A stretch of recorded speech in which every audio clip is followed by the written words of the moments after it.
Hey y'all, welcome back to my channel. Today I'm sharing with you some simple mealtime hacks. So if you are interested in hearing more about that, then hit that thumbs up button and stay tuned.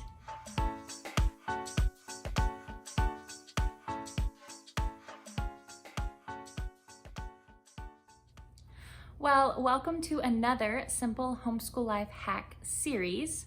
This is, I think, the fourth video in my series of Homeschool Life Hacks series.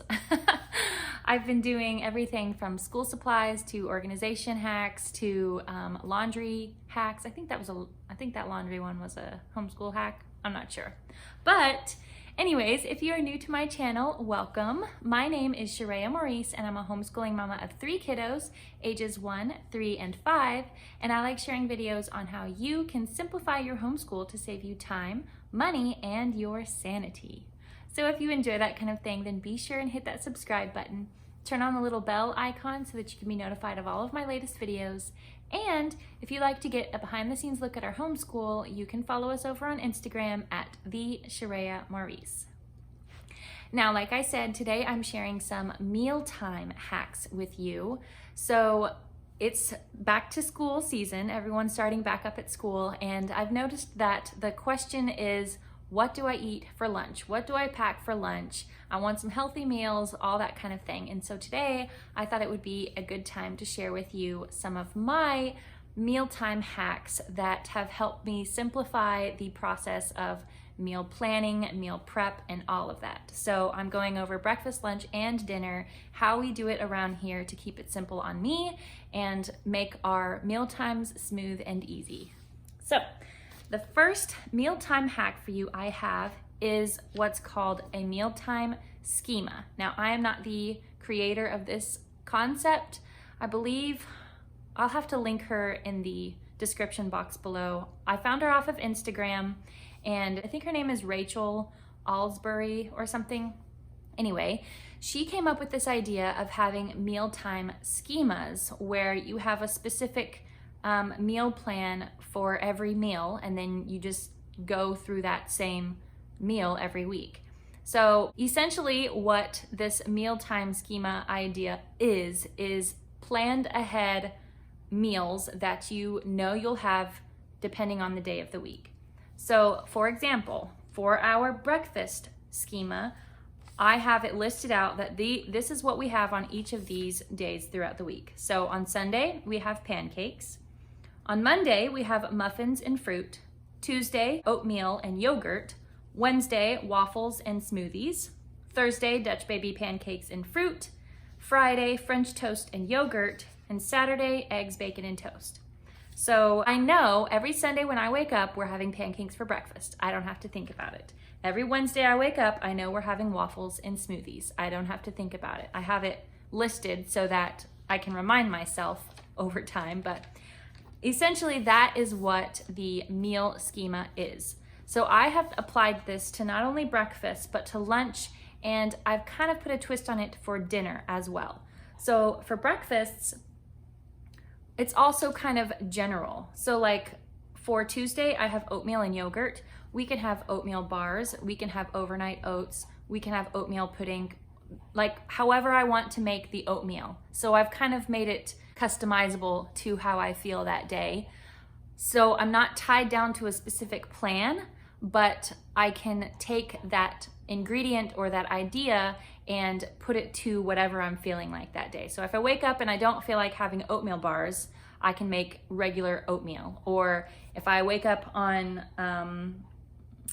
I don't know, let's see, Friday, French toast sticks and yogurt. So sometimes we'll have the frozen French toast sticks from Walmart. Sometimes we'll have homemade French toast. Sometimes I'll have a French toast type bread, like a toast, instead of actual French toast sticks. So you get the general idea. That kind of, it's customizable to how I feel that morning. So then for lunch, I've planned out our lunches for each week as well. So on Sunday, we'll have lunch out. We have house church, and so we usually eat out with our church family. On Monday, we have mac and cheese. On Tuesday, we have AB&J sandwiches, or PB&J for those of you who have peanut butter. My son's allergic to peanuts, so we have almond butter sandwiches with jelly. AB&J. On Wednesdays, we have like a homemade style Lunchable meal, so cheese, crackers, meat, that kind of thing. On Thursday, we have hot dogs. On Friday, we have popcorn and smoothies. That's the kids' favorite day, and it's just a fun day for us to end our homeschool week and look forward to a fun lunch and all of that. It's great.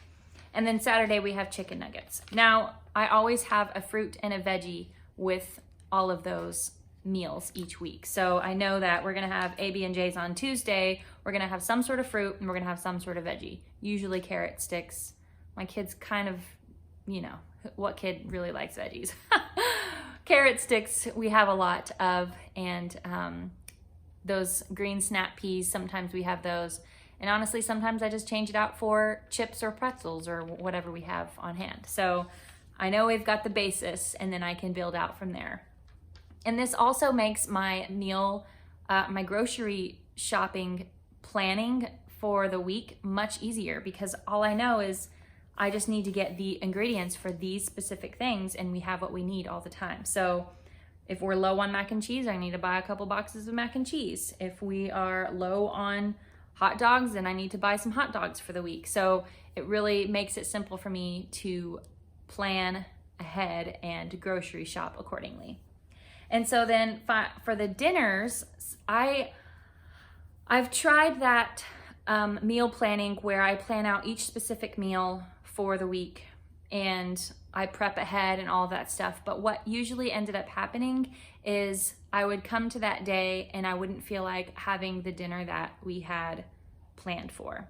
So I kind of have worked around it so that I still plan, but I just make sure I have the appropriate meats and the basis for any kind of recipe. And I know that sounds like totally complicated, but for me, it's really easy because I've played around with dinners so much that I generally know the basis of all the, or I know the minimum ingredients that I need for any meal, and I can throw it together. So typically you need onions, typically you need chicken stock or some sort of stock ingredient. Typically you want seasonings, of course. You need some sort of vegetable to go along with it. So broccoli, celery, carrots, you know, that kind of thing, Brussels sprouts, or salads. You can throw a salad together. We always have lettuce on hand. So I always kind of have the basic ingredients for any recipe. And then, of course, your meats. And so what I have done is I've planned my dinner based on the meat that we're having for that day. So on Sundays, well, Sundays doesn't really count. It's leftovers. I like to keep it easy on me on Sundays, and so we just have whatever we can scrounge up in the refrigerator. On Mondays, we have a chicken dinner. On Tuesdays, we have a turkey dinner. On Wednesdays, we have a beef dinner. On Thursdays, we have a pasta dinner. On Fridays are our family fun nights. So we rotate back and forth between charcuterie boards and pizza. And then on Saturdays, we have a fish meal of some sort. So I have a Pinterest board of our mealtime faves, and I pretty much just pick and choose based on those recipes what we will have for the week. So if it's a chicken night, we'll have some sort of chicken meal, of course, and that can be an Instant Pot, a crock pot, a skillet, baking, you know, a sheet pan dinner, something like that. I have all of those options available to me, and so I like that. I know I don't have to think about the kind of meal. Well, I have to think about the kind of meal, but I know what meat we're having, and so that gives me a basis to work from there. Some people like to plan it out more than that, where they know exactly what meal they're having and all of that stuff. I do that sometimes, and sometimes I like it and sometimes I don't. Sometimes I'll eat the full meal plan, and then sometimes I'll be like, I don't feel like that, I don't feel like that, I don't feel like that. We can switch it, but I still don't feel like that. So it also sometimes depends on when I'm planning. If I'm planning for meals during a day or a time of day where I'm really hungry, then I'll get fancy and just, you know, pick out all these cool recipes that I've never tried before, and they take up so much work and energy, and then it comes to the day and I'm like, what was I thinking? I do not want to do that. So that's another tip for you. When you are planning for your week or dinners or whatever regarding meal times, don't do it while you're hungry. The same applies when you go grocery shopping. Don't go grocery shopping when you're hungry, because you're gonna end up getting a bunch of stuff that you don't actually want or need, and it's not gonna help you. So there you have it. So now I have a few tips to help you kind of plan out your meals in this kind of format, like a mealtime schema. Is you want to consider what you do on each of those days. Pretty much our schedule for us is we're home 90% of the time. Wednesdays are the day that we go out during the week because we only have one car. So we take my husband to work on Wednesdays, we go to the library and we run errands. And so we're pretty much out all day long. And so right from when we get up. So I want an easy breakfast, something that I can make quickly and we can possibly take it on the go. So frozen waffles, I can pop them in the toaster and I can whip up a smoothie and we can take that with us as we're taking my husband to work. So it works. And then for lunch, Lunchables are super easy for us. We could either purchase while we're out running errands at the store, because my kids love Lunchables. They're like a treat to them. Or I make them the night before when I have the energy to do that. And that's just throwing crackers, meat, and cheese together, and then some fruit or a snack or something, some kind of chip or other thing. And then Wednesdays, I usually have an Instant Pot meal planned because we don't get back until dinner time, and I want to have dinner already ready for us. So that obviously makes sense. And then usually on Monday nights, I feel, energetic and ready for the week. And so that's the night where I'll experiment with a Pinterest recipe or something. So I leave that open for that possibility. And then Fridays, we keep it easy because it's family fun night and we eat our meal on the floor. So then on Sundays, like I said, I like to keep it pretty simple. And so we have leftovers so I don't have to do anything Sunday night. And my husband takes care of breakfast. So we have a plan in place for Saturday and Sunday breakfasts.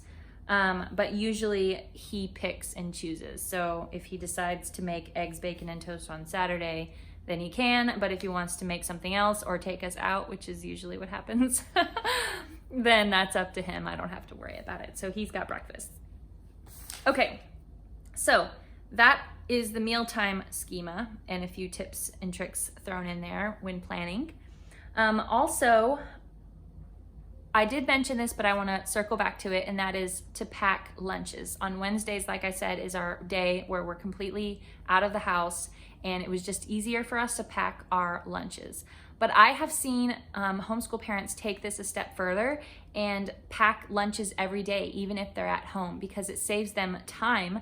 They don't have to interrupt the flow of their day to stop and make lunch. They know it's already ready. They don't have to think about what they're making and all of that. So the meal schema will help with not having to think about what you're making and also already having it prepared.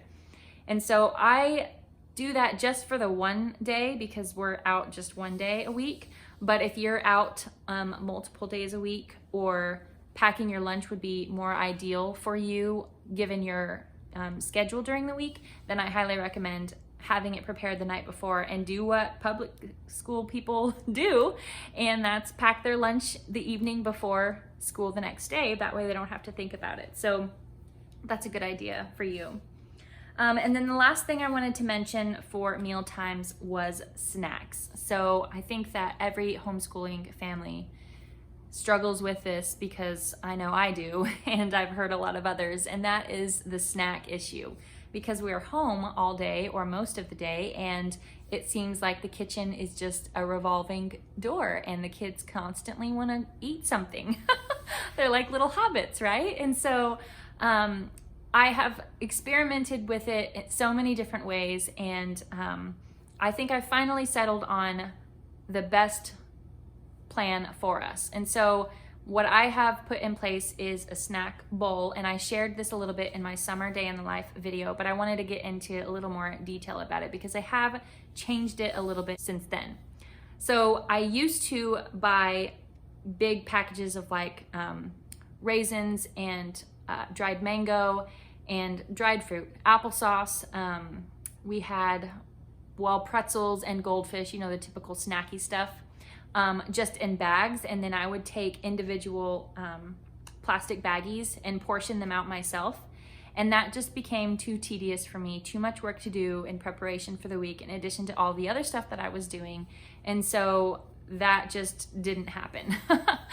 And the snack bowl idea though was good. The kids, they would go and have a snack, and the order of business was always the same. They could have a refrigerator snack first, and then they could have a snack bowl snack. And then they could continue going back and forth during a snack window, which was between meal times.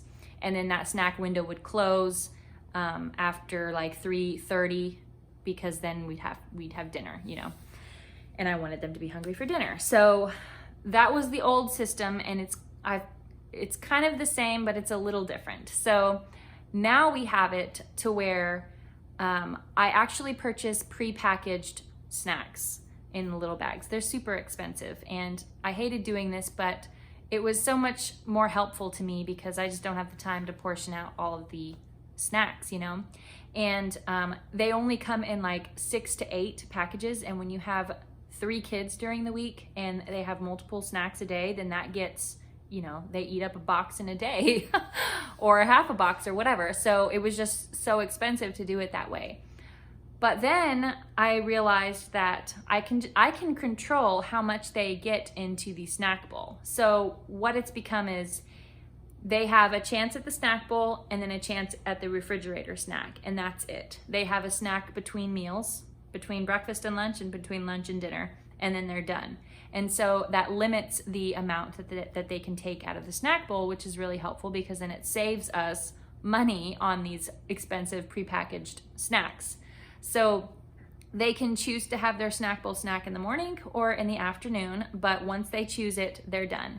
And so that has been really helpful. And then of course, I always encourage them to drink water whenever they're complaining of being hungry, because oftentimes we're in fact thirsty when we feel like we're hungry. So it's kind of interesting how that happens. But if it becomes to where they're constantly bugging me about having a snack, first I really try to keep it limited to just the refrigerator snack and just the snack bowl snack. But after they've had that snack and they still are feeling hungry and cannot wait until the next meal, then I'll let them have a fruit of some kind, but that's it. And so their snack bowl snacks are, like I said, the prepackaged snacks. I kind of pick a bunch of different things for the week and then throw it in there.